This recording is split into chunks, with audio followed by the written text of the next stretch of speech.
O kamusta? Natapos mo ba yung mga pinapainom ko sa inyong mga gamot?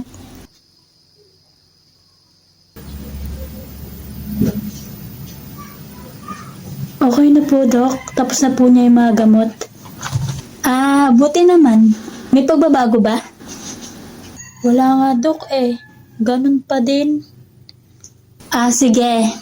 Ito, misis, ay kadadating lang galing ibang bansa. Medyo may kamahalan, pero sigurado ako makakarinig asawa mo. Sige, ayos lang po, Dok. Basta gumaling asawa ko.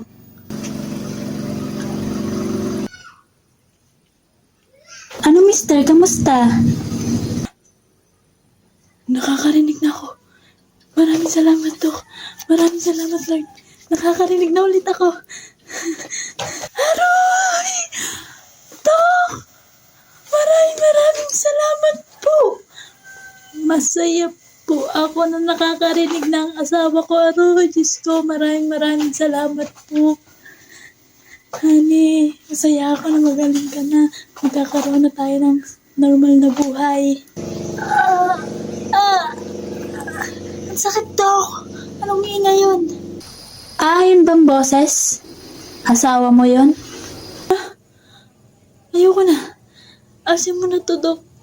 Kung yan lang din ang maririnig ko araw-araw. Wag na lang. Ayaw ko nang makarinig.